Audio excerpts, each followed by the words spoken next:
রামনারায়ণ রাম। আমি সর্বপ্রথম ঠাকুর শ্রী শ্রী বালক ব্রহ্মচারী মহারাজের চরণে জানাই আমার শতকোটি প্রণাম এবং আপনাদের সকলকে জানাই বৈদিক অভিনন্দন। রামনারায়ণ রাম। এই বলে আমি আজকের তত্ত্ব ও আলোচনা শুরু করছি। অনন্ত বিশ্বের যে সুর সেটাই হচ্ছে বেদের সুর, সেটাই হচ্ছে প্রণব বা ওঙ্কার ধ্বনি। শুকচর ধাম 11ই মে 1972 খ্রিস্টাব্দ। যে আদি সুর হতে জীবজগৎ ও গ্রহ নক্ষত্রের সৃষ্টি, আমাদের ভেতর হতে স্বাভাবিকভাবে যে সুরের স্ফুরণ হচ্ছে, যে সুরে বিশ্বের সকল বিষয়বস্তুর মাঝে স্পন্দন হয়, যে সুরকে জানলে আপনি সব কিছুর সমাধান হয়ে যায়, সেটাই হচ্ছে বেদের সুর। বেদের আদি তত্ত্ব ও আদি সুরই হল বেদধ্বনি।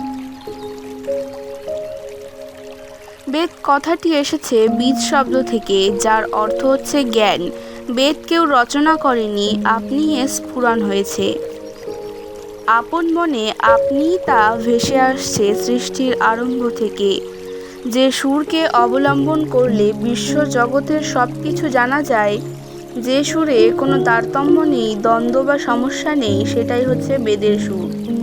যে গতিতে কোনো ব্যবধান নেই, বৈষম্য নেই, জগতে সবার উপরে সমান দৃষ্টি রেখে আপন মনে আবহমান কাল হতে চলে আসছে যে গতি, সেটাই বেদের সুর। সেই সুরে আছে শুধু মীমাংসার কথা, সমাধানের কথা। প্রকৃতি নিজেই বেদের ওপর প্রতিষ্ঠিত। প্রকৃতি ও জীবজগতের প্রতিটি জীবই হচ্ছে বেদ। যেখানে যা কিছু সৃষ্টি হয়েছে আদি বেদ হতেই সৃষ্টি হয়েছে। সৃষ্টিটাই তাই বেদ। যে আদি সুরকে জানলে সব কিছুর সমাধান আপনিই হয়ে যায়, সেটাই হচ্ছে বেদের সুর, প্রকৃতির প্রকৃত সুর। বেদ শুধু গ্রন্থেই লিপিবদ্ধ নয়, বিশ্ব প্রকৃতি হচ্ছে বেদ। বেদ হচ্ছে সেই আদি সুর, যা হতে সব কিছু সৃষ্টি হয়েছে। তাই অনন্ত বিশ্বের যেখানে যা কিছু আছে সবই বেদ।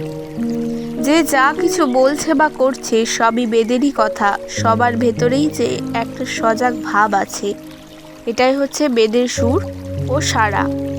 আকাশস্থিত মন যখন স্বচ্ছ সুরে প্রবাহিত হয়, তখন ঝর্ণার স্রোতের মতো বের হতে থাকে বেদের সুরধ্বনি। বেদ হচ্ছে সূর্য, চন্দ্র, গ্রহ, নক্ষত্র। বেদ হচ্ছে আকাশ, বাতাস, জল ও আলো। বেদ হচ্ছে অনন্ত জীবের অনন্ত চিন্তাধারা। সর্বত্রই চলছে বেদের প্রভাব। অনন্ত শক্তির যে বেদী, সেটাই হচ্ছে বেদ। সেই বেদী বা ভিত্তির ওপরেই দাঁড়িয়ে রয়েছে জীবজগৎ। বেদ আকাশে বাতাসে সর্বত্র বিরাজমান। সকল দেশের, সকল জাতির, সকল জীবের জন্যই হচ্ছে বেদ। তাই নীতিগত, জাতিগত বা সম্প্রদায়গত কোনো বাদাবাদি নেই। বেদে আছে এক নীতি, এক জাতি ও এক ধর্মের কথা। বেদই হচ্ছে পূর্ণ, বেদই হচ্ছে সব কিছুর ভিত্তি। বেদই হচ্ছে জ্ঞান, বুদ্ধি, বিবেক, বিচার। যত মন্ত্র তন্ত্র সবই এসেছে বেদের ধ্বনি থেকে। দেবদেবতা বেদেরই সৃষ্টি।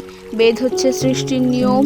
বেদে আছে জীবনের গতির কথা। প্রকৃতির সুর নিয়ে যে কথা, সেটাই হলো বেদের কথা। বেদের কথাই হচ্ছে সুরের কথা, ধ্বনি বা নাদের কথা। বেদের যে সুর, সহজাতভাবেই তা গাথা ও সাধা রয়েছে।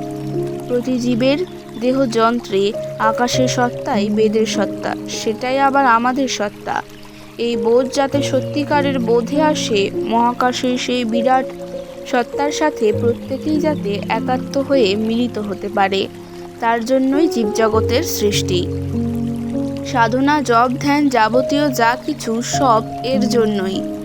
সেটা যাতে সহজে হতে পারে, তার জন্যই বেদ। সমসুর ও সমভাব, এটাই বেদের প্রধান লক্ষ্য।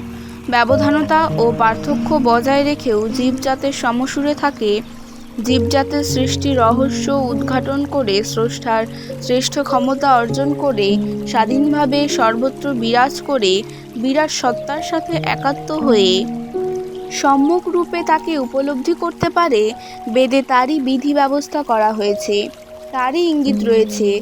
বেদের গভীর তত্ত্ব অবগত হওয়ার জন্যই যেন জীবজগতের সৃষ্টি হয়েছে।